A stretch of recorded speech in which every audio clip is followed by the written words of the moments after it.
दोस्तों, बोफोर्स करके कांग्रेस सरकार पर हमला करने वाले मोदी जी की नाक के नीचे 3 बोफोर्स से भी बड़े घोटाले हुए, जिस पर बात करने की हिम्मत टीवी पर बैठे पत्रकार नहीं रखते। और ये घोटाले आज भी हो रहे हैं।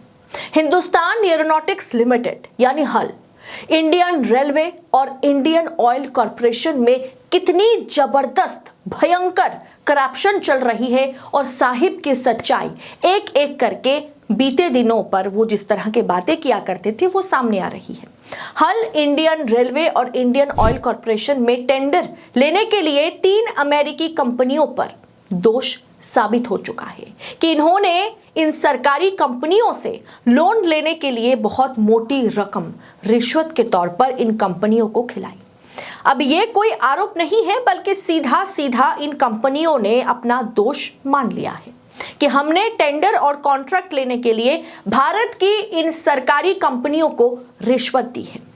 और इन कंपनियों पर अमेरिकी सिक्योरिटी और एक्सचेंज बोर्ड ने 300% फाइन लगाया है भारत में रिश्वतखोरी करके कॉन्ट्रैक्ट लेने के लिए।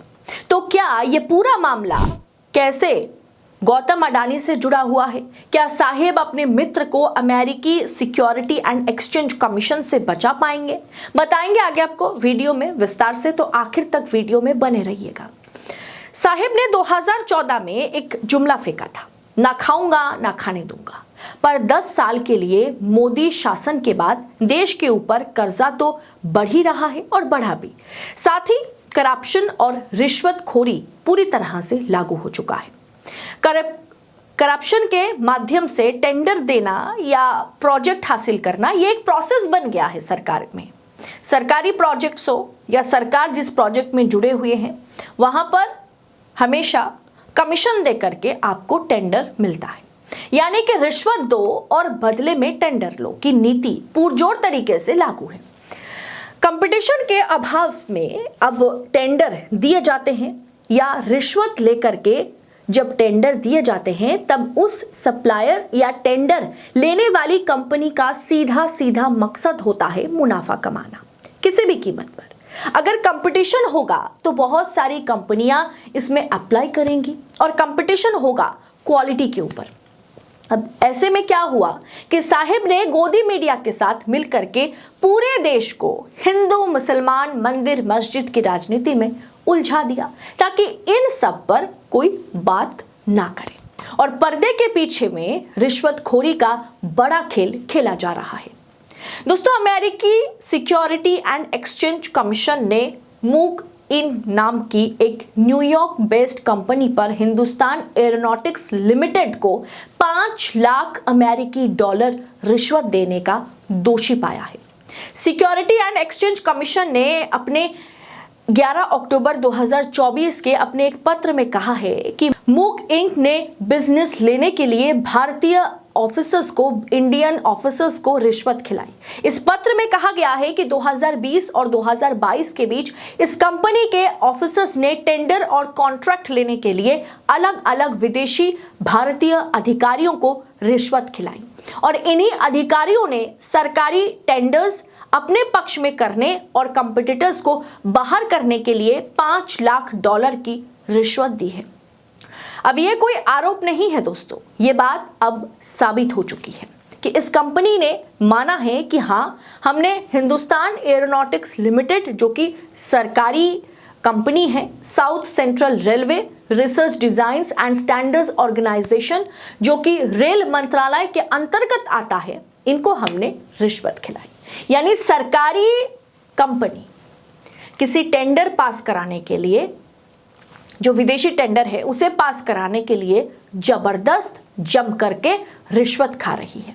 इससे शर्मनाक बात आज और क्या हो सकता है? बीते दिनों में कितने रेल एक्सीडेंट हुए हैं जब रेल में इतनी जबरदस्त रिश्वतखोरी चल रही हो, पैसा लेकर के कंपटीटर्स को टेंडर से बाहर किया जा रहा है और एक सामान्य को सिर्फ पैसों के बलबूते पर टेंडर दिया जा रहा है, सरकारी टेंडर। तो फिर इन एक्सीडेंट्स की जिम्मेदारी किसकी बनती है? मतलब बात को इस तरह से समझिए कि किसी विदेशी कंपनी को हमारी जो सरकारी कंपनी है वो टेंडर पास करेगी या टेंडर देने वाली है। तो उसके लिए हमारी सरकारी कंपनी जो है, जो हल हो गया, जो इंडियन रेलवे है, ये पैसा ले रहे हैं और कोई छोटी मोटी रकम नहीं, लगभग $2 मिलियन पैसा जो है रिश्वत के तौर पर लिया जा रहा है। तो सरकारी कंपनी अमेरिकी कंपनी से या अमेरिकी कंपनी को टेंडर देने के लिए उनसे पैसा ले रही है। पूरी तरीके से यह रिश्वतखोरी मोदी जी के नाक के नीचे हो रही है। इसमें दूसरी कंपनी जो है वो है ओरेकल कॉर्पोरेशन, जो कि एक आईटी कंपनी है। इस कंपनी ने भी माना है कि इंडियन रेलवे में टेंडर लेने के लिए हमने $6.8 मिलियन की रिश्वत दी है। $6.8 मिलियन। इस कंपनी पर भी 300% जुर्माना जो है लगाया गया और इस कंपनी के ऊपर 23 मिलियन का फाइन भी लगाया गया। इसमें तीसरी कंपनी जो है वो है एल्मर्बल कॉर्पोरेशन, जो कि एक केमिकल बनाने वाली कंपनी है। इसने भी माना कि इंडियन ऑयल कॉर्पोरेशन को इन्होंने टेंडर लेने के लिए रिश्वत खिलाई है। इस कंपनी ने इंडियन ऑयल समेत वियतनाम और इंडोनेशिया की कंपनियों को $63 मिलियन की रिश्वत दी। इस कंपनी पर सिक्योरिटी एंड एक्सचेंज कमीशन ने 198 मिलियन का फाइन लगाया। दोस्तों, ये सब आरोप साबित हो चुके हैं और इन कंपनियों ने 300% का जुर्माना भी इन पर लगाया गया। अब ये मामला गौतम अडानी के साथ जुड़ा हुआ कैसे है? दरअसल गौतम अडानी के खिलाफ जो इंक्वायरी का नोटिस जारी हुआ था वो भी सिक्योरिटी एंड एक्सचेंज कमीशन ने जारी किया था। कमीशन ने अमेरिकी इन्वेस्टर्स से झूठ बोल करके फंड्स को रिश्वत देने का आरोप लगाया था, जिसमें कहा गया था कि गौतम अडानी ने आंध्र प्रदेश में सोलर बिजली का कॉन्ट्रैक्ट लेने के लिए आंध्र प्रदेश के ऑफिसर्स को लगभग 2200 करोड़ की रिश्वत दी थी। रिश्वत की कीमत इतनी बड़ी है तो सोचिए कि साहिब ने मित्र का प्रॉफिट कितना होगा, साहिब का मित्र का प्रॉफिट कितना होगा। हमने आपको बताया था कि आंध्र प्रदेश सरकार ने कैसे जल्दबाजी में बस 57 दिनों के अंदर ही डील को मंजूरी दी थी और यह कॉन्ट्रैक्ट अडानी को दिया गया था।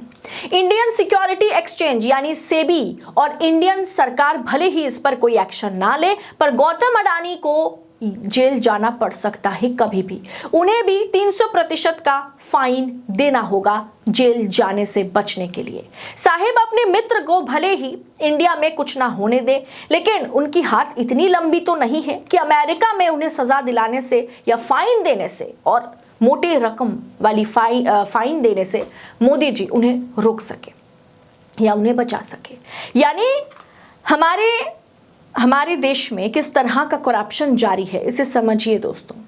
किसी अमेरिकी कंपनी को टेंडर चाहिए, हमारी सरकारी कंपनी से टेंडर चाहिए, प्रोजेक्ट चाहिए, कॉन्ट्रैक्ट चाहिए। इसके लिए हमारी सरकारी कंपनी जो है वो रिश्वत ले रही है। चलिए, आप कह सकते हैं कि हमें रिश्वत ऑफर किया गया है, पर आप ना भी तो ले सकते थे। लेकिन हमारी सरकारी कंपनीज इंडियन रेलवे से लेकर के, ऑयल कॉर्पोरेशन से लेकर के, हल से लेकर के तमाम सरकारी कंपनियां किसी विदेशी कंपनी को टेंडर देने के लिए, टेंडर पास कराने के लिए, कॉन्ट्रैक्ट पास कराने के लिए उनसे $1 मिलियन की रिश्वत ले रही है। और ये सब कुछ सरकार को पता नहीं है। ऐसा कैसे संभव है? क्योंकि ये कोई 10-12 हज़ार, 10-12 लाख की रिश्वत नहीं है, $7-8 मिलियन की रिश्वत है ये। अब सोचिए किस तरह की धांधलेबाजी हो रही है, किस तरह का करप्शन चारों तरफ छाई हुई है। इस पूरे विषय पर आपकी राय कमेंट बॉक्स में हमारे साथ शेयर जरूर कीजिएगा। बाकी बेबाक और बेखौफ तरीके से ऐसे मुद्दे पर देश नीति बात कर सके, रिपोर्ट बना सके, इसके लिए हमें आपकी मदद की जरूरत है। चैनल को सब्सक्राइब कीजिएगा। फिलहाल इस रिपोर्ट में इतना ही, जल्द होगी मुलाकात। बहुत बहुत शुक्रिया आप सभी का। जय हिंद, जय भारत।